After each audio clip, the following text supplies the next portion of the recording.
يا رب اعمل ايه يا رب، يا رب وقف لولاد الحلال يا رب. يا رب حنن قلب اخواتي علي يا رب.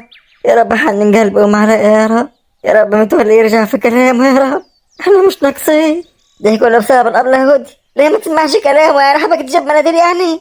هو ملوش حق انه يراقبها كده. فهي لما تصرف 3 جنيه يعني يا بنت، هي غلبانه مش قصدها حاجه وبتحب الخير كده للناس كل. يعني حبكت يعني قدام خالي، انت عارفه ان هو بيتصل. ما كانتش حبكت يعني تعمل قدامه كده تخليه يفكر كده احنا معانا فلوس، وهو كمان حسبي الله ونعم الوكيل فيه. حد يعمل كده مع اخته؟ السلام عليكم. عليكم السلام يا ابل. ايه خير اللي حصل؟ اللي حصل ان احنا ننام في الشارع بسببك يا ابله هود. بس يا بنتي يا فاطمه بطل وجه يا بيه. ايه اللي حصل ياما؟ اللي حصل ان خالد قال انك قدر يدفع 300 جنيه في الشارع يلمنا في الشارع، واحنا مكفين نفسنا بالشارع بالعافيه، وفي اوقات كمان ما ناكلش الا طقه واحد. يعني احنا هننام في الشارع يا ابل، وده كله بسبب. انا ما عملتش حاجه، انا كل اللي انا عملته اشتريت علبه مناديل، كان معايا 3 جنيه فكه في جيبي وقلت اراد الراس. واحد ياما باين عليه غلبان ياما ولسه اول مره يشتغل في القط. لقيت ان انا معايا 3 جنيه كده كنت عيناهم من كم مره كده كان فايت معايا جنيه. قلت رديه واشتري علبه مناديل منه اشجعه بيه. قلت امسك دي حد يرد اختي برضه شكانه زي حالات، يبقى انا كده عملت حاجه ياما غلط. لا يا هدى يا حبيبتي ما عملتش حاجه غلط، انا حبكتي انا قدام خالي خليتيه يفكر كده احنا معانا فلوس. انت عارفه ان هو بيصلب من اجل حاجه، مش موضوع معانا فلوس ولا ما معناش. طب بس اختك جوزيت بطل وش بك، ما عايزينش معاك من عليا ماشي وهي زعلان. السلام عليكم. السلام ورحمه الله وبركاته. قد ايه يا هدى؟ ايه راح؟ انا عندي ولاد رجديه والعمال انده عليك، مش انا جبت معاك قلت لك تيجي معايا، قلت لها رايك كده دول. ما هو انت بعد ما مشيت كده على طول بيتهم على طول، وجيت وراك كده وعمال انده عليك من بقالك دي وانت مش سامعان. ايه اللي اخرك كده يا راح؟ ما فيش ياما، هو كان بقى كوزينك دي هم الاخرون. انا قلت بقى ان انا مش هاجي كده لما ابيع. معلش يا راح ما كنتش واخده بال. عادي يا هدى ولا يهم. قولي لي بقى ايه اللي مزعلك في دي؟ لا ما فيش حاجه. لما اكون انت غلطانه بقى قولي ما فيش حاجه، انما لما اكون انا غلطانه تفتحين وانت اتخانقتوا مع بعض تاني. لا يا قبل خلاص ما عادش الا مكان ننام فيه. بس يا بنت انت بقى ما هيك دي هتعرف يام خليك يا ستي خلاص يكرشنا من البيت. انت فاكره يا فاطمه زي ما سمعتك دي جاي امك بتقابل الله هدي زي الله هدي راح اجيب مناديل في القطر وشاف فكرك دي احنا معانا فلوس بقى. قال لها مش تقعد في البيت هنا، ولو عايز تقعد كده تدفع 300 جنيه في الشهر. يا امك ده يكرشنا بر وده انا فرت لحد بكره. لا اله الا الله. اسكتي بقى روح هات الوكل يلا لاخت. يلا خش يا فاطمه. فاطمه دي جديتها انا تعمل ايه يام؟ اروح لخالك لطفك دي ادخله في الموضوع ولا حاجه، ولا اشوف اذا كانك دي قاعدنا عنده ودي شوي. انت عارفه خالد لطفي يعني بيكبر دماغ. ايوه انت عارف اخواتك يام. اذا كنت بقى يا بنت بطلت قلة ادب بقى، اذا كنت بقى شويه الحكايه مش ناقصاك. يلا خش هات الوكل لاخواتك يلا. يلا امشي. اروح انا يما اقول لخالي متولي تحايل عليه شويه. انا اروح لخالك لطفك ده خليه يتدخل. مش هيكون له هيتدخل، ترى مش هيجي لمته كده هيتدخل وراح ياكل هتلاقي مرته اللي مقومها علينا. يلا يا بنت روح هات لهم الوكل يلا. ماشي يم. اللي يسمع كلمة الوكل دي يقول احنا هناكل لحم. حكمت طول ما انت كده مش راضي كده على حالك كده ربنا مش هيسهلها معانا. احمد ربنا يا بيت. معلش يم معلش. انا اروح يا رح اوصل لعمك لطفك داخل البلد كده واشوفك داخل يتدخل في الموضوع دي وربنا يسهل. ماشي يم. تقعد كده يا بنت انت كل كده وريح دماغك ونامك كده وريح ظهرك كده شوي. كتر خيرك من الصبح كده وانت بر. حاضر يم. يا رب يا رب سهلها معانا يا رب. عمال اكفر في وشي انا ليه مش عارف. يا رب تسهل من عندك يا رب. يلا يا ست راح تعالى يلا اقعد كل يلا. وهدى مشيتش ليه؟ بتقول ملهاش نفس قاعده في المطبخ هناك اهي. هتلاقيها تاكل بس مش عايز تاكل قدام. يلا تعالى اقعد. نسيت اجيب طبق رقعات. يلا اقعد يلا. راح اجيب بصلتين وطبق رقعات. انا هوصل دي خلي متولك دي اشوفك دي احاول معاه. هتحاول معاه تقول له ايه؟ دي قاعد يزعق وفضح مش هيرضى يديك كلام في ايديه. مرة هنعمل ايه يعني؟ انا هوصل له كده واشوف كده في نفس البيت مش هروح بعيد يعني. انت من الصبح برضه ما اكلتش المغرب خلاص هيأذن اهو. تعالى اقعدي بقى وريح دماغ. انا بقول لك مش هيرضى وهيكسي وانت عارفه مرته بتقول كلام يسيم. لا انا هروح احاول برضه ما قدامناش حل تاني. كل انت وخلي ودها تاكل كده على ماشي. احنا على رأي عم سمين احنا حارة لابوس. يا رب عدها على خير يا رب. معالي ياما تلفتين شويه كمان ياما. تطروش بقى يا بيه. في واحد مات على اول الشارع. طب على اول الشارع ياما بعيد يعني مش قريب. لا حلوه كده. اسكتي بقى خلينا نشوف الواد ده هيعمل ايه. هات قومي يلا حط الوكل يلا ابوك جاي في السك. حتى يا ما قوم انت ياما. قومي يا بنت يا مدلعه يا بيت. حكم ابوك مدلعه الجو. معرفش هتتزوج ازاي ولا هتعيش ازاي. ما هلكت الخير ان انا طبخت بك. يا فرحتي يا اخت عملت الرز. لا انا اللي عملت لك التتبيله بتاع الفراخ كمان. قومي يا بنت زي ما ابوك جاي يا بيت. يا رب يا سيد. ابوك جاي اهو. تعالى يا سيد اتفضل. الصدر ده من دي ياما. انا عارف ابوك جايب مين. تعالى يا غالي تعال. يلا يا مرود هات العشاء يلا. حاضر يا حاج. يا مرحب يا مرحب. اهلا وسهلا، ازيك يا مرود؟ اهلا وسهلا يا غال. ده رضا وولد الحاج كام؟ ولد الحاج كامل مين؟ ولد الحاج كامل بتاع محل ده. ايوه اهلا وسهلا يا مرح، نورتيني. ده نورك، الله يبارك. عايز تدخل الحمام ولا حاجه يا رضا؟ ايوه يا ريت يعني. خلاص ماشي، الحمام قدامك اهوت يا غالي، خش اتفضل. ماشي، شكرا يا عم جعفر. ايه يا راجل، اتعرفت عليه ازاي الواد دي؟ انت قصدك ولد الحاج كامل اللي هو كان فاتح محل دهب دي، المحل اللي انسرق؟ ايوه ايوه ايوه هو. وايه اللي عرفك عليه باك؟ دي ما شاء الله عندهم فيلا وعندهم اراض وعندهم فلوس يام. بس حسبي الله ونعم الوكيل بقى في اللي كان السابق. بيقول لك واحد من عياله هو اللي سرق الحاج وغريب بيه. لا ما فيش الكلام ده، هو رضا اللي قدامك ده هو اللي متهمان، بس هو ما سرقش حاجه. متهمينه بالسرقة يا جعفر وجايبوا لنا لحد هناك؟ انت عايز تجيب لنا مصيبة؟ يا ستي ما سرقش حاجه، بقول دي اشاعات طلع عليه بس ان هو ما خدش حاجه. يعني هو لو خد حاجه كده مش هيلاقي مكان ينام فيه، واجيبه كده ينام عندنا. انت بتقول ايه يا جعفر؟ ينام عندنا؟ تعرفش صوتك واسكت باج. اسكت ازاي؟ ده واحد بيقول لك سار تنام عندنا كده تجيب لنا نصيبك دي ولا يسرق حاجة؟ انا بقول لك الواد مظلوم، اسكت بقى وخش يلا حط الواك. انت بتشخط فيه عشان يا جعفر؟ بتشخط فيه عشان واحد حرامي؟ قلت لك ما تعليش صوت، روح يلا هات الواكل يلا. وعلى دي يابا بقى هتنام فين بقى؟ هتقعدوا فين يابا؟ قعدت في الجدر اللي على الشارع. لا الكلام ده مش هينفع يا جعفر، الكلام ده مش هينفع. وايه بقى اللي مش هيخليه ينفع؟ واحد محتاج لما يجيبش جنبه يوم انا كده لحد ما يشوف يعمل ايه. الشقه اللي طلع بيها منه مجدي اداها لاخت، اخته من ام تانية عشان ما يضيعهاش ولا تروح تاذي نفسي. واد جدع وقلبه طيب، ما وقفش جنبه ليه؟ روح يلا حط الواكل يلا. يا جعفر ما ينفعش انت بتعمل دي، انت دي عايز تضيعنا يا جعفر. يوه بقى على وشه ووجع الدماغ. انت عايز تقعد في الجدر اللي فيها العزال بتاع البيت؟ عايز يحاول العزال بالليل واحنا مش حاسين بحاجه؟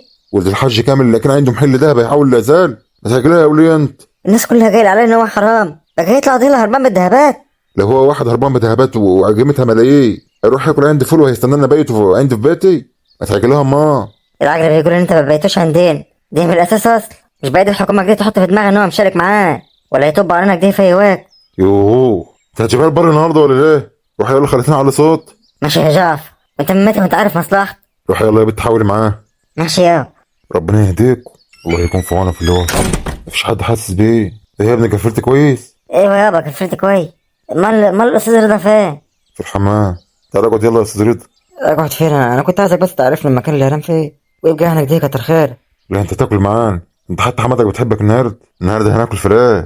لا انا والشيفة بس انا واكل زي ما قلت، وانا لما اكون واكل يعني ما بعرفش اكل تاني. لا تاكل معانا وبعدين انت واكل ايه يعني النهارده؟ انت مش واكل الصبح منه وخلاص. لا ما انا اكلت تاني. وعلى كده اكلت ايه بقى من وراي؟ بقى تسيب الفول بتاعي يا راجل كده وتاكل بري؟ هو الوكل بتاعنا ما عجبكش ولا ايه؟ لا ازاي بقى، ده عجبني جو. امال ايه بقى اكلت ايه كده من وراي؟ تعالى انا حد خليهم يحطوا الواكل. معلش يا عم جعفر، عرفني بس المكان اللي هنام فيه. يا اخي بقول لك هتاكل معانا عشان حتى كده يبقى فيها شويه ملح ما بيننا. ما قلتليش بقى اكلت ايه كده من بره؟ اكلت دور. دور ايه؟ وهو الدور يعني هيسد جوعك يعني يا رضا؟ احسن ما فيش، وبعدين يعني في ناس يعني تاكل دور يعني عامله يعني وجبه اساسيه زي الحاج سمير لو تعرف اللي بيبقى دي. ايوه عارف الحاج سمير الله يصلح حاله، بس انت ما تربيتش على كده ولا خدت على كده يا رضا. الله يبارك فيك، كفايه انت عزمت علي. لا والله لا تقعد معانا وانا بعزم عليك وخلاص. بتحلف ليه بس؟ معلش بقى يلا بقى عشان يبقى عيش وملح، انت بتستخسر فينا القعده بتاعتك ولا ايه؟ يلا يا رضا امال وانت بخيل ولا ايه يا رضا؟ يلا انا حلفت خلاص يلا اقعد. ماشي حاضر، هريحك واكل. وهتاكل كمان مش هتريحنا بس. يلا يا حاج شد حيلك اما. على اخر اهو. يلا يا استاذ رضا اقعد يلا. ماشي حاضر. ها يا رب يا مسهل. اقعد بقى يا ابني انت ما تعملش خيله بقى. ماشي يا. يلا يا حاج استعجل يا حاج. ماشي جيت اهو. ها يا مسهل. يلا يا بنت اقعدي جنب ابوك، انا مش جعانه دلوقتي. استنى جرب، ما تيجي يا بنتي تاكلي دلوقتي، ما عادش فيه واكل جو، ماليش نفس. بقيت الوكل فين يا نجار؟ بقيت في واكل ايه دي؟ ما الواكل اهو. وانا مش جاي لك عامله مسجع ورز ومخلل والخاص. فراخ لسه ما استوتش ولا ايه يا نجار؟ الفراخ انا قلت بقى اسيبها لبكره. استوت ولا ما استويتش؟ خش هات شوف. ما مستويه بس مش جو. طب خش هاتيه. يا جماعه ما عايزش اتقل عليكم، انا اصلا انا جديد واكل يعني. خش هاتها يا نجار. ماشي. لا مؤاخذة بقى يا استاذ رضا، اصل هي يعني هتلاقيها مش مسويه كويس يعني عشان كده محروجه يعني تطلع، انما ما هيش قصدها حاجه تانية. انا مش جعان اصلا يا عم جعفر، كتر خير. الله يبارك لك، ما تحرجنيش بقى، انا مش عايز اكل اصلا. انا بقول لك واكل قبل ما اجي. احرجك ازاي بس؟ ما تفهمش غلط يعني اللي مرتك بتعمله دي ما هيش قصدها يعني تعمل كده. ما انا عارف ان مش قصدي، انا قصدي يعني ما تحرجنيش يعني وتخليني اكل غصب عني. انا واكل زي ما قلت. ده انا حلفت بقى ان انت تاكل معانا كل معانا، ولا هو انت عايز تزعل بقى عم جعفر؟ ولا هو الوكل مش قد المكان؟ لا ما هوش قصدك دي. امال يعني قصدك ايه يعني؟ يلا يا استاذ رضا امال بقى خلاك دي يبقى فيها عيش وملح ما بين، وبعدين انا حلفت وما برجعش في حلفان. ها يلا سمي يلا. اهي فراخ جيتها هي ده انت حماتك بتحبك النهارده. حطها يلا قدام الاستاذ رضا يلا. يلا يا استاذ رضا شوف المكان اللي بيعجبك كده وكل منه. انا مش عارف اقول لك ايه بس يا عم جعفر، ما تقولش حاجه، سمي وكل على طول. ها يلا بسم الله الرحمن الرحيم. عايز حاجة تانية يا اخوي؟ يا ريت يعني لو كوبايتين عصير كده يعني. حقك يا اخوي. قوم يا بيت انت وهي، يلا يلا واحدة تقوم فيك على الخبر اللي هو جابه ده. لازم نقدر نريحه كده ونهنيه، يستاهل كل خير. وانتوا مستنيين ايه؟ قوم انت بقى يا لطفي. وش معنى انا يعني ما تقوم انت؟ يا حرام عليك انت وهي، واحدة فيكم تفيد. يلا مش معنى انا اللي اقوم يعني؟ ايه المطبخ فيها فريد؟ خلاص يا مرت عبد الستار روحي معاه، يلا عشان تونسوا بعض كده. بالراحة عليهم يا صبري. ايش معنى انا وهي بس بقى؟ ايش معنى انا وهي بس يا حماد؟ وعايده هي كمان تيجي معانا بقى؟ لا عايده مش هتيجي، عايده مرات الكبير. لا مش موضوع كده يا حماد بقى، انت بتحبها عنين؟ ايوه بتحبها عننا يا حماد. ايش معنى هي يا حماد؟ الله، وبعدين في الغيرة دي بقى؟ عشان عاقل وواعي. يلا امشي، ربنا يخليك ليا يا حماد. ماشي يا عيد. بتقول ايه يا بيت؟ انا بكلم عايده يا ام. بقول لك انت وهي هتظبطوا نفسكم ولا اظبطكم؟ والله في لحظه كده خلوهم يطلقوكوا ويرموكوا في الشارع. اظبطوا نفسك انت وهي بدل ما اقلبكوا على وش التاني، وانت عارفين كويس ان انا اقدر اعمل كده. ماشي يا حماد، شكرا يا حماد. يلا امشي غلطي وهي، يلا امشي. خلاص بقى يا جماعة، ده كله عشان المنجي. انت عايز منجا ولا ايه يا اشرف؟ ايوه يا ريت لو منجي يبقى احسن يعني. يلا اعملوا منج. وانا لازم اروح انا كمان؟ انا مرت عبد الستار برضه اللي تحت الكبير. انت نهايتك معايا جرب. انا اللي ناشف دماغ صادق دي هخلص عليه. سمعوا ولا إيه يا بيت؟ البنت اللي بدات تتعلم مني الدلع بتاعكم اللي كنتوا بتعملوه دي قدام الحاج كده وهو عايش كده، ما عادش ينفع. الحاج الله يرحمه ما اظبطوا نفسك احسن. حاضر يما خلاص. ماشي يا اختي خلاص، انت حرة بقى. يا صبري ما تكسيش عليهم كده يا صبري. عايزين ينظبط. لا تشوفوه صح يا عم، عمليه يما ما يهمكيش. ما انا عارفه يا عبد الستار، عارفه مربيه عيال ازاي. بس اللي هيزعل منك يما كده ان انت بتتفرج يعني. قصدك ايه بفرق دي؟ اشمعنى انا مرات سامح اخويا يعني؟ يا عبد الستار مش عارف يعني مرات اخوك كبير. ربنا يخليك ليا يا سام ويخليك ليا يا حماد.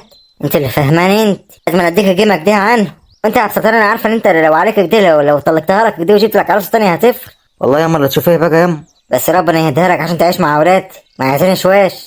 المهم خلينا في موضوع. ايوه يما ما تخليناش ننسى. ولسه انا عارف لكم اخبارك دي وابلغكم. انا شلت مشوار المحلين اللي بره البلد بقى، ان شاء الله اروحهم بكره. يمكن اجيب له في القطره ولا حاجه، اشتري منه مناديل انفعه كده ولا حاجه. عليك يا اشرف انت دمك خفيف. ايوه امال مش اخوي؟ انا بكلم جد، هشتري منه صحيح. اقول له يعني انت اولى يعني، انا هشتري مناديل من بره ليه؟ ايوه صح، اعمل كده اعمل كده. لو لقيته صحيح، لو لقيته في قطر كده اشتري منه كده واحرق دم. ايوه يا اخي، حكمنا بعد كده مش هركب العربيه على راجل يوم ما هركب القطر. تعرفش حد كده في السكه الحديده كده انك تعايشه؟ يكلم حد هناك كده نقول لهم يعني ما يشغلوش هناك، يكرشوهم السكه. والله اسكانك ده شو هو مكان اصلا ان هو يشتغل زبال ولا يشتغل خدام زي امه، هو اخره كده. حرام عليكم بقى، حرام عليكم. ايه يا مديح، سيبوه في حاله بقى، سيبوه في حاله. كفايه اللي انتوا عملتوه معاه بقى، كفايه. هو احنا عملنا ايه معاه؟ خليتوني خدت الشقه منه وحرمتوه من حقه، واهم ان انتوا تقولوا للناس ان هو اللي سارق، وكمان عايز انتك تعيش حتى في المكان اللي هو شغال فيه. خلاص عشانك يا مديحه مش هنقطع عيش، اللي ياكل عيش ويبيع مناديل في القاط. حرام عليكم اللي بتعملوه دي، حرام عليكم. ابويا كان دايما يوثقوا عليا وعلى رضا قبل ما يموت. انتوا كده بتعملوا بالوصيه بتاعته. انا مش هقول غير حسبي الله ونعم الوكيل، حسبي الله ونعم الوكيل. انا مش مسامحه نفسي ان انا خدت الشيء، بس ما قداميش حل تاني. قوم يا سام، قوم كده عجلها كده ما، وحاول كده تخليها كده تلفت نظرها عن الواد علي دي ما يستاهلش يعيش في الشقه دي. وغيرك دي بعد الزواج هيوكلها منين؟ عمره ما هيوكلها الوكل اللي احنا بنوكله. ماشي ياما هحاول معاه، ولو فضلت هي شغاله بدماغها كده يبقى خلاص مالناش صالح بقى، ان شاء الله يوكلها رمان. لا ازاي بقى دي بنتين؟ مش معنى ان انا حرمتها من الورث يبقى نجواح. يعني عايز ايه ياما، نخليها غصبك دي نزوجها اي حد تاني؟ لا اكيد مش هينفع كده، ممكن تعمل في نفسها حاجه. امال عايز ايه يعني ياما؟ لو هي خليتها منشفه دماغك ده هنضطر نشغل عقل تاني معانا. عمره ما هيلاقي شغل كده ياخد 10,000 في الشهر، هنضطر نشغله معانا بقى. وهو كده امان انا عارفاه. الله، مش هو ده اللي كنتوا بتسرجوه؟ اسكت يا اشرف بقى، قفلنا على السيره دي خلاص. اللي هتندمني انا عرفت. يا اختي انا عرفت الواحد. ماشي خلاص قفل على السيره دي. يلا قوم يا سام، حاول تقنعها كده باي طريق. حاول تخليها كده تفهم ان الشقه دي حقي، ده المفروض ما ياخدش حاجه. ماشي ياما، لو ان موضوع علي ده انا عارف ان هو مكفوف، ما هيش هترضى تتزوج حد غيره مهما قلت لي. ابويا خلاهم يتعلقوا ببعض بقالهم سنين. حاول كده، انت الكبير برضه تعرف تاكل دماغ. عمرها ما هتيجي بالزوج، هتيجي بالعافيه. لا خدها كده بالراحه، ما تعصبش عليه. معلش بقى يا استاذ رضا، انا عارف ان الجو ده يعني مش قد المكان. ان شاء الله هخلي الجماعه بكره كده يرتبوها عشان ما بحضر يعني. اصل البيت ساعات يعني بتقعد تفرط في حاجه كده وتتفرج عليه. كتر خيرك يا عم جعفر. معلش بقى اتحملنا النهارده كده، وان شاء الله هخليها ترتبها بكره. شكرا يا عم جعفر، انت بتوقف معايا. انا مش عارف كنت من غيرك يعني هبات فين. يخبات فين ازاي بس وانا موجود؟ انت تخليك قاعد معانا كده لحد ما تشوف الدنيا كده هتعمل معاك ايه، وهتقعد معانا على طول يا استاذ رضا يعني على دماغنا. ده الشرف كبير يا غالي. الله يبارك فيك يا عم جعفر، انا مش عارف اقول لك ايه. لا تقول لي ولا تعمل اي حاجه. انت نورت يا حبيب قلب. وطبعا يعني الجوده ديت لها باب على الشارع اهو، مكفول بالترباس يعني، عشان ما حدش ياخد حاجه، عشان لو هتصحى بدري ولا حاجه عشان الشغل يعني، وعشان تاخد راحتك يعني لو عايز تخرج فيها وقت. ماشي يا عم جعفر، شكرا جو. لا شكر على واجب يا حبيب قلب. يلا هسيبك انا بقى، ماشي؟ اي حاجه بس قول لي يا عم رضا، وانا هتلاقيني جنبك على طول. ماشي يا عم رضا، شكرا جو. لا شكر على واجب يا حبيب قلب. يلا صباح على خير. وانت من اهل الخير يا عم رضا. البيت مكركبه جوده قوي.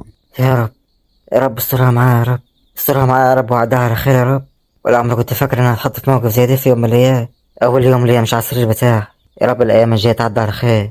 انا واخد بالي ان الجماعه مش طايقني، عشان كده ان شاء الله ابات هنا النهارده كده، واشوف انا اعمل ايه بكره. احاول كده اشوف اي مكان كده ابات فيه، عشان برضه ما يصحش انا اضايق عليه. مهما كان الشقه ضيقه يعني وما فيهاش جوه كتير، والظاهر كده ان كان في حد بينام هنا وانا كده اضايق عليه. يا رب استرها معايا يا رب. اخيرا الواحد هيريح ظهره. نفسي اريح ظهري كده بس مش عارف.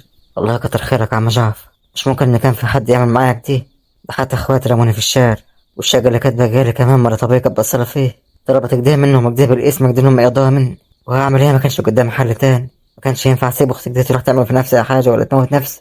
زي ما ابويا قال لك ده، قال لي ما فيش حاجة غير من روح. لو قدامك تنقذ روحك كده وتضحي كده بأي حاجة كده، ضحي يا رضا. لسه يا ابويا الكلام بيتردد في دماغي. عمري ما انسى كلامك يا ابوي لي، زي ما يكون يا ابوي لسه قايلهولي النهارده. لحد دلوقتي يابا مش مصدق ان انت فارقت الدنيا، ولا عمري هصدق يابا. الحمد لله يابا انا لسه باقي لي حاجه من رجعت. الساعه الدهب ديت اللي فيها صوره امي وصورة انا واختي التوأم اول ما اتولدنا. الله يرحمكم، ما عادش بقى حد عايش الا انا في الصورة. ربنا يسلمكم فتح جنات، وان شاء الله هحصلكم قريب. قلت كده محدش قاعد، مصير هيجي لي يوم احصلكم. يا ترى انتوا شايفين دلوقتي وانا قاعد كده ولا لا؟ بيقولوا ان الميت بيحس. وحشتوني قوي، الناس تكونوا معايا او انا اللي معاكم، عشان ما ابقاش وحيد كده. الوحدة صعبة قوي، صعبة قوي يا ابويا انت وام اختي. نفسي الايام تعدي بسرعة كده عشان نتجمع مع بعض. نفسي نتجمع مع بعض تاني. يا رب جمعنا في مكان واحد يا رب، عندك يا رب في الجنة. اصل امي وابويا واختي وحشوني قوي، وحشوني قوي. نفسي اشوفكم كده واقعد معاكم كده لو لحظة، لو حتى في الاحلام. نفسي اقعد معاكم وافضفض لكم كده واقول لكم على اللي بيحصل معايا. لا يا جعفر، يعني هو في البيت دي يا جعفر، واحنا فاتحين القضية يا جعفر. انا بقول لك لاني هو في البيت دي، مش ناقصين مصايب احنا يا جعفر. ليه واحد سرق محل ده؟ وليه خلاص بقى بتعلي الصوت؟ لا علي يا جعفر، ياكي خلي عنده دمك ده ويمشي. انت عارف يعني ايه سرق محل ده؟ يعني احنا كمان ممكن تطب علينا في اي وقت، وبعدين احنا مش ناقصين. ممكن في اي وقت كده يسرق العتاب بتاع البيت، واحنا ناقصين. احنا طالعين عشان نجيب العتاب دي. بقول لك اخرس. تضربني يا جعفر، انا هسيب لك البيت وامشي يا جعفر. كتر خيرك يا عم جعفر، انت عملت اللي عليه. ملهوش لزوم ان هي تسيب البيت وتمشي. انا كنت عارف ان مفيش حد هيتحملني، عشان كده بعد كده مش هجيب لحد مشاكل. لو اي حد حاول يساعدني كده مش هوافق. انا هساعد نفسي حتى لو انا كده في الشارع. يا رب قويني يا رب. والله يعني هو في البيت دي مش دمك. في باب يتفتح جو. على الله يكون خلى عندي دمك ده ومشي. يا رضا، يا استاذ رضا. احسن انه مشي، كانت ناقصه هي. يا ريت ما يكونش سرق حاجه باقي. بنتي يا رودي، ايوه يا ام، تعالي يا بنت جيب الحاجه بتاعتك اللي تكون ناقص. تعالي يا بنت. كسف على دمه ومشي. شوف اللي يكون سرق حاجه يا بنت. ياك يكون سرق حاجه، لكن الغلط كله على ابوي. ينفع اللي انت عملت ده؟ ينفع كده؟ ما عايز نعمل ايه يعني؟ انت مش عارف مصلحتنا يا جعفر، عايز تخرب بيتنا. حسبي الله ونعم الوكيل فيك، حسبي الله ونعم الوكيل. انت مفيش في قلبك رحمه يا ست انت. حرص ولا تخون يا جعفر، كفايه انت ضربتني بقلمك دي عشان انا سرق الخلاط ياب. انا لسه زعلان عشان سرق الخلاط. هو انت طلع زي امك، اقول لك ايه؟ انت نسيت ان انا خدت الخلاط عشان ارجعه، عشان ما عجبكيش يا ست هانم. ايه بصوح، راح يجي يسرق حاجه. يسرق حاجه ايه؟ انت هبله ولا حاجه؟ ده واحد كان عنده محل ده، اكبر محل ده في البلد، هيجي يسرق خلاط ولا ثلاجه؟ دي مقامه ما هوش هنا اصلا، بس هقول ايه اللي جيت عليه؟ انت مفيش في قلبك رحمه ولا خير؟ احنا مش ناقصين حته مرة دي في الشارع بناكلها فراخ، وجه كل معانا وما قلناش حاجه. لما يبات معانا كمان يبات في اوضه الواد، وانت شايف البيت بتاعنا وقتها قوي. ده ضيف وفزروه، ده واحد اخواته ظلموه وكل الدنيا ظلمته، نروح نيجي عليه احنا كمان بدل ما نوقف معاه. وانت ما عندكش رحمه خالص كده، ما عادش في قلوبكم رحمه خلاص. لو انت ابنك في نفس الموقف ده هتعمل ايه؟ مش هيبقى نفسك دي حد يساعده؟ ده ولا ليه اخ عايش ولا ام ولا اب، ملوش الا مرة ابوه وولاد، وكلهم جم عليهم ما ادوش ورث، احنا كمان نيجي عليه. ربنا يهديك، على الله كل تحتك دي. ايوه انا مرتاحك دي احسن ما كان يسرق حاجه دي ولا يجيب لها مصيب. على الله تنام بقى وانت مرتاح. يا ريت يكون هنا ما خرجش. ربنا يحنن قلبك علينا يا خال متولي. يا خال، خال متولي، يا رب استرها معنا يا رب وقوينا يا رب. يا خال متولي. ايوه حاضر جاي اهو. ايوه مين؟ انا رحمه يا خال. ايوه خير. عامل ايه يا خال؟ الحمد لله. جاي دلوقتي عشان تقول اعمل ايه؟ لا انا جاي لك عشان يعني الموضوع اللي انت كلمت مع ماما فيه. الموضوع اللي انا كلمت مع امك فيه خلصان. ما تضيعش وقت بقى، خلينا نصلي المغرب. انت عارف ربنا خير متولي وربنا ما يرضاش بكده. لا دي حاجة، مين قالك ان ربنا ما يرضاش بكده؟ ورثكم وخدتوه عايزين ايه تاني؟ انا قعدتكم عندنا كده مدى الحياة يعني خدتوا ورثكم وقعدتكم بدي كام سنة اهوت وعايزين ايه تاني؟ خلي عندكم دم بقى. بس عشان دقايق في الشارع ده يا خير متولي، ما عايزينش نفرج الناس علينا. خلاص يبقى تخلي عندك دمك ده وتمشي. جاي عايز ايه تاني؟ انا قلت اللي عندي وانا كلامي مش هكرره تاني. يا اما 300 جنيه كل شهر يا اما تطلع بره. مش عايز كلام كتير بقى، ما تضيعش وقت. طب اسمعنا بس امال يا خير متولي، ادينا فرصة حتى كده، يعني ادينا شهر حتى كده نعمل حسابنا، وخلينا كده بدل 300 جنيه دول خلوهم 100 جنيه حتى. 100 جنيه؟ ده انا لو وقفت هنا وقت هشحته. ما تخلي عندك دم يا بنت انت. امشي يلا من قدام، امشي روح يلا، مش عشان مد شد عليك. انت بقى يا خير متولي لو ضربتني حتى مش هزعل منك، بس انت شايف الدنيا كلها جايه علينا، ما تجيش انت كمان على امي يا خير متولي، وما هيش ناقصه كتر خير. بقول لك ايه يا باج، انت كده بتضيع وقتك ووقت. انا هسيبك واخش. ابو سيدك يا خال، ابو سيدك ما تداش في وشنا يا خال، احنا ماشيين برعافيه يا باشا، ما انا بتزق وانت عارف. ابو سيدك ما تقفلهاش في وشنا يا خال، ملناش غيرك من بعد ربنا يا خال، واقف معانا الله يبارك لك يا خال، احنا ملناش غير. انا جبت اخر خلاص وفاض بي. لما يكون انا بيتك ده واسع كده مش عارف اقعد فيه. حقكم وخدتوه، محدش قال لكم حطوا الفلوس كلها كده في زوجة اختك. اقرع ونوزها يا اخت، تروحوا كده تجهزوا بالفلوس كلها كده اختكم وبعد كده تشحتوا وتيجوا عليا انا. احنا مش جبناش غير الحاجات اللي هي الاساسيه يا خال. ما كانش المفروض تجيبوا حاجات كتير؟ انتوا حطيتوا حتى نص المبلغ كده مش كل. ما هي حماتها بقى قاعد تقول يعني حاجات ناقص، ما كناش عايزين يعني نقول لها كلمه بعد كده بعد الزواج، والمهم ان هي عدت على خير يعني، وان شاء الله كله هيعدي، بس واقف جنبين اتحملنا شويه كمان يا خال. انا بقول لك روح يلا، همد يدي عليك وهشربك من الاناي. انا جبت اخر منك وخلاص. انت لسه هتسير معاها؟ امشي يا بنت يلا، بلا ما تكشفش بنصر على دماغ، يلا امشي. خش انت يا بتولي وسيبها لي، انا بعرف اتعامل مع الاشكال دي، اختي لو عايزه اساعدها سيحسبها ويمشي، انت في الاساس اصلا بنت حرام، لقوك في الشارع وانت صغير. بس يا وليه بقول يا وليه. اهلا كله حب. انت بقول يا مرة خال. ما فيش يا بنت يا رحمه، يلا روح يلا، يلا امشي. يا بقول لك ده عشان زهقان. الله يسامحك يا مرة خال، الله يسامحك. روح حقوق قاعد تربي فلوس الشهر. ويا متولي ما تبنيش اقول لها ليه يا متولي. من الناس صلاح بالكلام، امها قالت محدش ليه صال، ما عايزين شواش. وش يا اخوي قاعد تربك دي في عيال ولاد حرامك دي ولا والله اعلم به، وتيجي بقى عايزين نشيلها دي نحطها في بيتنا؟ مش جاي لك من بدري، جاي لك من بدري، مهما تعمل دي الاخر هتبقى وحش، كان زمانك مطلعها دي من كام سنه. معلش عملنا اللي علينا وخلاص. اديك في الاخر اهوت هتبقى وحش برضه، هي الناس دي ما بتمرش فيه، وبعتلي البت اللي مربياها جايباها من الشارع تربيه، لما هي معاها فلوس يا اخويا تربي عيال الشوارع دي، جايه تعمل على الفقير علينا ليه؟ بتكسب شيء وشويات من الدور اللي بيبيعوا عند القط، عامله فيها فقيري، اقل حاجه بتكسبها كده 150 جنيه في اليوم، ولا يمكن كمان 200 جنيه. ما هي المشكله ان بتصرف على البت وهي كمان في الكليه، والكليه بتاخد مصاريف كتير. وهو احنا لنا صرح بالكلام ده يا اخوي؟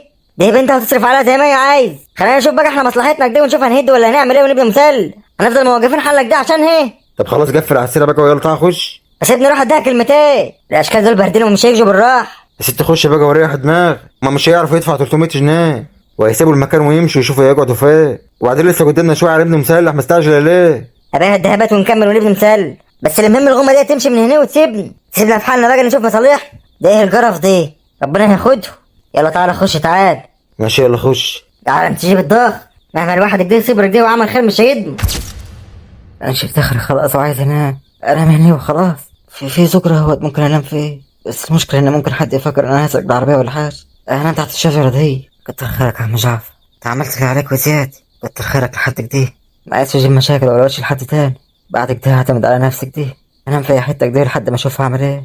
يا رب توقف جنبي يا لطفي يا اخوي، يا لطفي، لطفي يا اخوي، يا لطفي. ايوه حاضر جاي. ماشي يا ضحى. ايه دي خالتي؟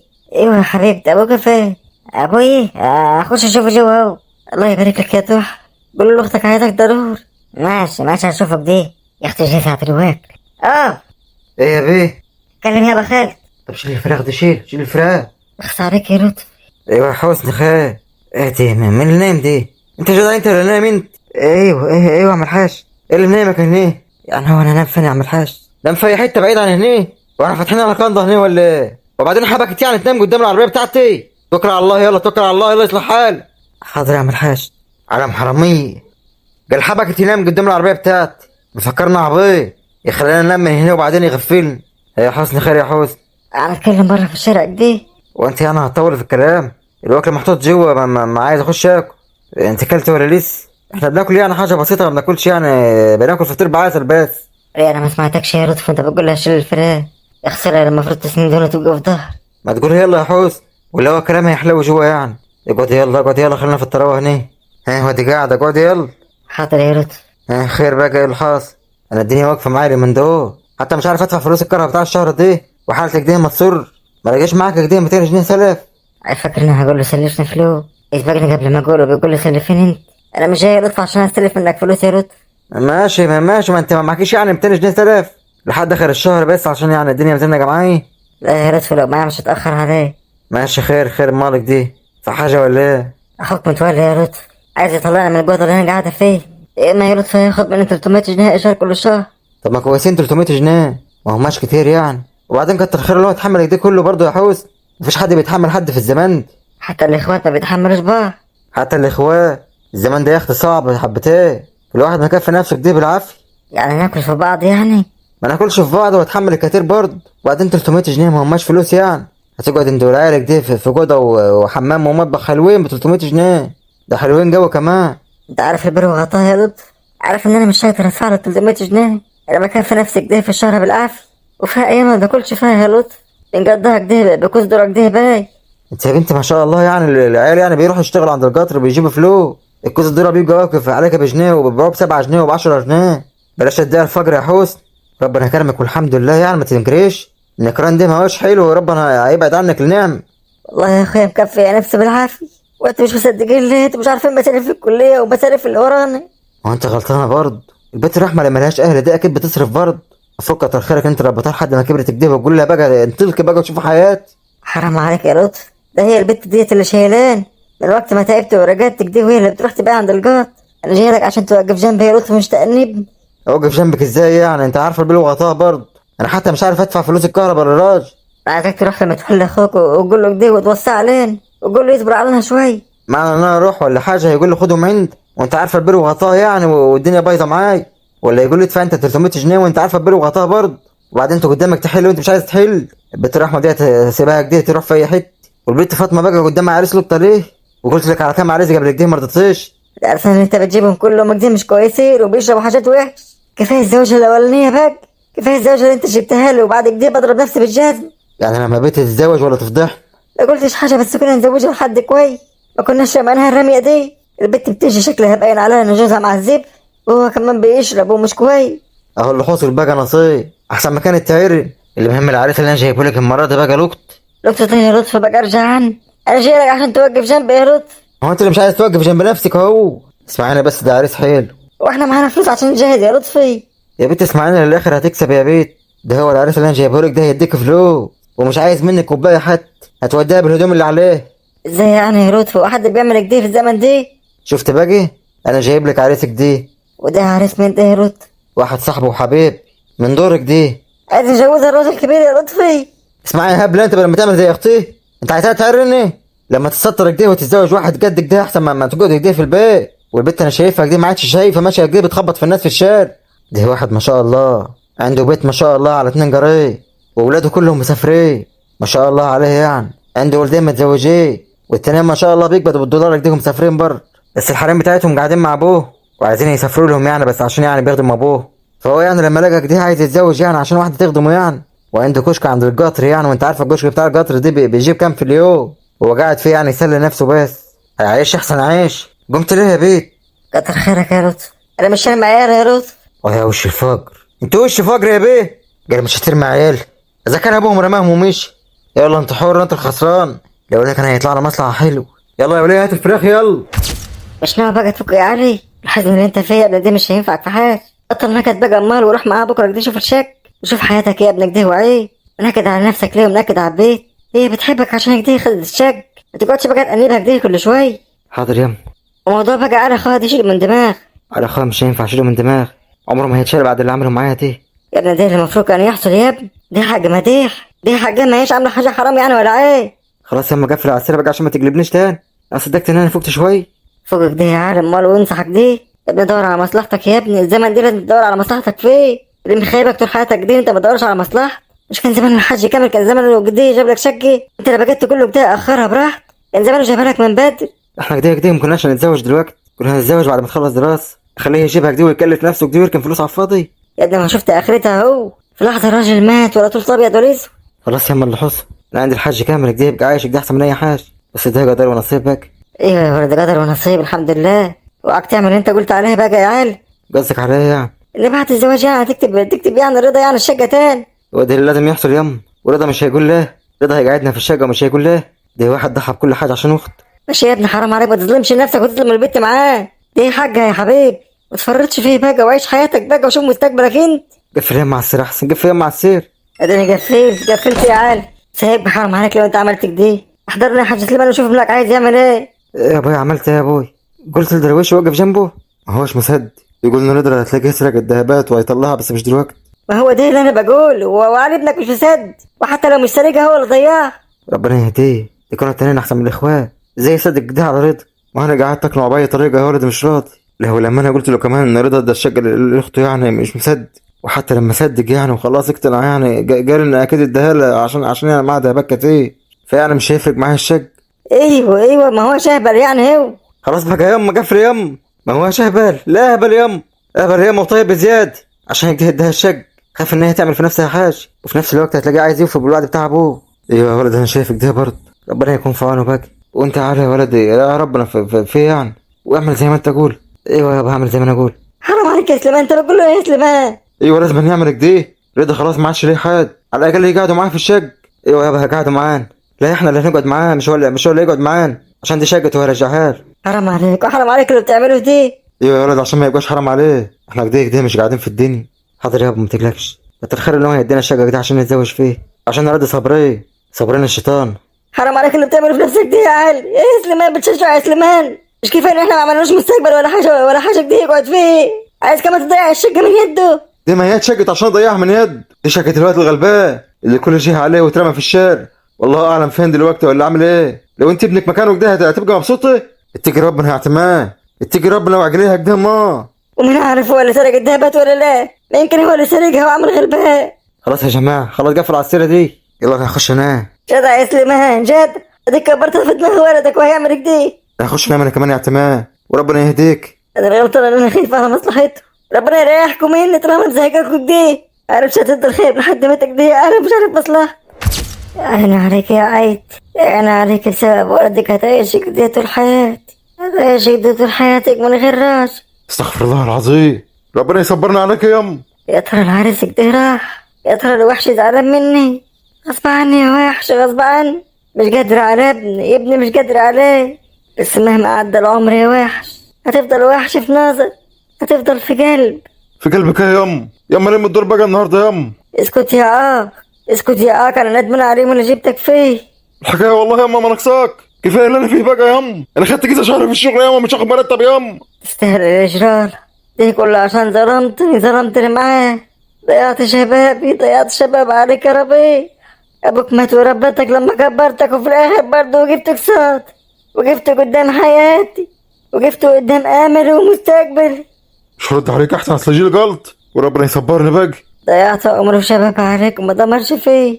الحاجة الوحيدة اللي كانت هتفرحني شلتها عنه، العريس الوحيد اللي عرف قيمتي وقال لي عينيك حلوة وحواجبك حلوة وكل حاجة حلوة.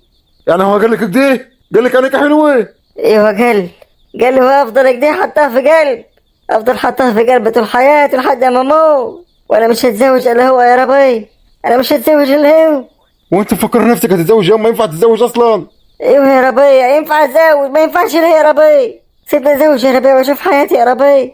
انا عارفه انك خايف ان انا اجيب لك عيل كده ياخد المراه ويشاركك في البيت، بس انا يا سيدي مش هجيب، ولو هجيب بيت.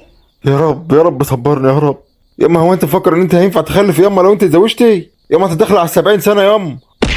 70 سنه ايه يا المام؟ ايوه 70، ايوه 70 ياما، مالك ياما؟ حرام عليك بقى ياما، انت فكر نفسك عندك 20 سنه؟ لا 32 يا المام، قال دخل على 70 جاه. هرجع واقول ياما دمك خفيف ياما، انت عندك 32 ياما صح؟ ايوه 32 وانا عندي 33، يعني انك دي جيت قبل ما تولد بثاني. ايه ياما ما تعجلها ياما، يعني زي انت تبقى عندك 32 وانا 33. افهم منك دي. ايوه ياما انت عندك 63 سنه ياما. افهم منك دي ان انت مش ابني.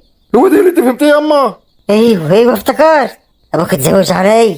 ايوه اتزوج علي. اتزوج عليك ازاي يام؟ ازاي يام؟ انا ابنك يام. لا 32 وانت 33 يبقى انا اللي بنت. قصدي يبقى انت مش ابني. ياما انت عندك 63 سنه يام. لا 32 انا فاكر. ياما انت شعرك ابيض ياما، شعرك شاب ياما، شعرك شاب. 32 ازاي؟ انا لسه ابغاه يا اخوي. الحقوني انا. بقى ابوه بقى استغل ان انا بنسى باقي. ابوه كان متزوج قبل كده بقى وجابه وحاطط في دماغه ان انا بنسى بنساني. لا ده انا ما بنساش يا اخوي، ما بنساش. ايه دي؟ ايه اللي حاصل؟ الحاج يا عم سمير بقى جلح. يا مرحب بالوحش. دي كل مصيبك يا عم سمير، الحق باقي. ايه بس اللي حاصل؟ بفكر نفسي عندي 32 سنه وانا عندي 33، يبقى ازاي باقي؟ ازاي؟ بتفهمها يا عم سمير. ومن ساعه ما مشيت وهي عماله تندب لي وقول لي انا معطلها على الزواجه بتاعتك. انت بتقول لي عنك حلوه يا عم سمير. يا ابني لا قلت لها عنك حلوه ولا قلت لها حاجه. اكيد رجع يا بطل عشان تتزوجني. انا خلاص اكتشفت الخيانه. استغلوا يا وحش ان انا بنسى، ودي طلع مش ابني يعني البديه بتاعي. بتاعك من ياما؟ ده انا ورثه من ابوي. سيبني بس يا ربيعك دي وانا هفهمك. خش اعمل كوبايه شاي. عم سمير انت غلاوتك كبيره عندي يا عم سمير، ما تستغلش غلاوتك عندي بقى يا عم سمير وتروح تضحك على امي يا عم سمير وتقول لي عنك حلو. هيتعلق بيك يا عم سمير وبتقول عايز اتزوجك يا عم سمير. يا ابني لا قلت لي عنك حلو ولا قلت لي حاجه. ما تخافش منه يا وحش، جو اعترف بحبك ليه يا بطل. خش يا ربيع اعمل كوبايه شاي بقول لك. خش يلا يا ابني وانا هفهمهاني. ماشي يا عم سمير ماشي. يا ريت يا عم سمير تفهمها يا عم سمير، ما تاكلش اكلها كمان. لا ما تكلكش. ايه دي؟ هو دي رضا؟ كانت لابسه رضا هو كمان وش الفقر دي. ايوه يا عم سمير. انا كنت قلقان عليك قاعد وشايل هم، وانت عندك مكان تنام فيه؟ لا يا عم سمير ما عنديش مكان، بس هصر عايز اجيب وش لحد تاني. استنى هادي انت. ايوه يا عم سمير. تجيب وش ايه وانا يعني قاعد في قصر ولا حاجه؟ ده انا بنام في الخراب. يعني في الشارع يعني حاجه زي كده في مكان كده متاو. في الخرابه بس ازاي يا بطل؟ انت بعد كده تيجي تنام معانا. يما نام الدار يم. اخلص يا نصاب، تطلع اكبر منك دي ويضحك علي. وانا طول عمرك دي قلت طلع قصير لمين؟ اترى ابوك بقى كان متزوج واحده قصيره دي قبل ما يتزوجني. استنى كده يا رضا ما نحل الموضوع ده وبعدين نروح. اكيد يعني يا عم سمير مش هجيب لك وش. يا ابني انا بقول لك نايم في الخراب. اصبر بس نحل الموضوع بتاع ربيع دي وبعدين امشي معاك نمشي. يلا يا ربيع اعمل لنا ورضا كده كل واحد كوبايه شاي. لا كتر خير. انا هعمل كوبايه واحده اصلا نفتحها قهوه احنا هني. ايه يا وحش؟ ايه يا ام ربيع؟ ما تلم الدور بقى النهارده يا ام ربيع، ما تفرجيش الناس علينا. من غيرك يا وحش قلبي ما يرتاحش. الله الله الله، ايه الشعر ده يا ام ربيع؟ من كتر حب فيك يا بطل قلبي انساطة. لا هديك كتير بقى يا عم سمير. على عنده حاجة رضا ضحى بكل حاجة عشان، ودلوقتي بيضحكوا عليه وبيقولوا انه شغال في القطر بيبيع مناديل. رضا اخوي اللي ما كانش بينزل الشارع بقى بيبيع مناديل في القطر، وكمان مش عايزين يسيبوه في حاله، مش عايزين يشوفوه عايش، مش عايزين يقتلوه حي. حسبي الله ونعم الوكيل. ايه مديح بتعيطي ليه يا حبيبتي؟ ما تعيطيش. انت عارف يا خالد بعيط ليه؟ انت ظلمت رضا اخويا بزيادة. على الاقل هاتوا له كده الشقة كده يقعد فيها كده وشوفوا له شغل، شوفوا له اي شغلانة كده في الشركة انتوا تعرفوا تعملوا كده. مديح موضوع رضا ده خلصان ومكفوف، مش عايزين نفتح فيه ولا نتكلم فيه. مش ده اخونا يا سامح، انت حتى انت اخونا الكبير يا سام. المفروض انت اكتر واحد كده يبقى قلبك علينا، المفروض يبقى انت كده مكان ابوي، وابويا موثق عليه وموثق على رضا، ورضا عمل بوصية بدل ابوي اداني الشكل اللي كانت في اطلال. مش المفروض بقى يا سامح توقف جنبه؟ مش المفروض تعرف ان هو اصلا كده ومرضوش كده يسيب اخته، رغم ان انت اللي كنت المفروض توقف جنبي؟ انا بقول لك قفل على السيره دي، خلينا في موضوعنا. حرام عليك يا سام، ربنا يسألكم كلكم على اللي انت عملتوه، وان انتوا حرمتوا اخويا من المرأة. عارف انت عملتوا كده ازاي؟ بس اكيد ان انتوا مقطعتوا ابويا لما انتوا خرجتوا انا وهو، اكيد بسمتوا ابويا وهو ميت. انت كده عايزين اتعصب عليك؟ ايه بصمنا ابوك وهو ميت دي؟ ولو عملنا كده حقنا برضه. مش الاستاذ ده اللي ضيع كل حاجه؟ ده مضيع ذهبات ب 60 مليون جنيه، هو كان هينوبه 60 مليون؟ ما كانش قصده يضيعه، هو كان قصده. وبعدين لو انت قصدك كده طيب انا ذنبي ايه؟ طيب انا كمان لو انت بتدور ان رضا هو اللي ضيع الذهبات انا ذنبي ايه؟ المفروض تديله حق، وانا عن نفسي لو انا خدت حق هساعد رضا. انت ليكي زوجت بصراحه هنعمله على حسابنا، عشان كده علي اصلا مش هيعرف يعمل حاجه، وعشان شكلنا قدام الناس. بس انا عايز انصحك نصيحه قبل ما تورط مع علي، عشان علي مش هيسعد. ما تبصيش على الحب والكلام ده دلوقتي، بعد الزواج حاجه تاني. لا حب ولا كلام من ده ينفعك بعد الزواج، لما تلاقيه مش لاقي ياكلك دي ولا ياكلك انت كمان. عشان اخوك الكبير جاي ينصحك دي نصيحه انت، وانت حره بقى، كل واحد بيشيل شيلته. في واحد مقدم لك كويس صاحب شرك. الموضوع ده يا سامح مكفول بالنسبه لي، ما تتكلمش معايا فيه. ده اخر كلام عندك؟ ايوه اخر كلام عندي، سيبوني في حالي بقى قبل ما اموت نفسي واريحك، سيبوني في حالي بقى. ماشي يا مديح، انا ممكن انشف دماغي واقول لك ليه، وان شاء الله تولع في نفسي، بس ماشي، انا هسيبك تتزوجيها مديح. وما بتقول ان انا هشغله معاي، بس لا مش هشغله معاي، خليه يشوف شغل برك دي ويشوف هيوكلك ازاي وهو امه وابوه.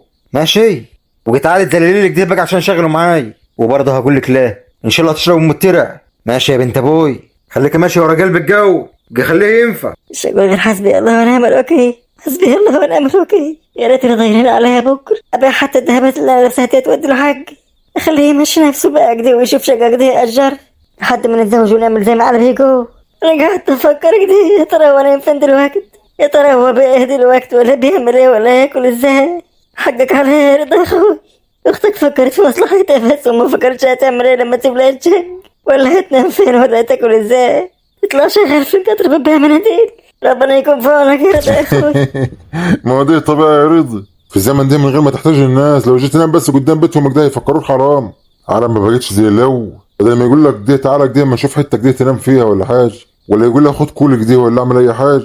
بقينا في زمن صعب. انا استغربت ان انا ما عملتش حاجه يعني، وجاي كده يزعج لي.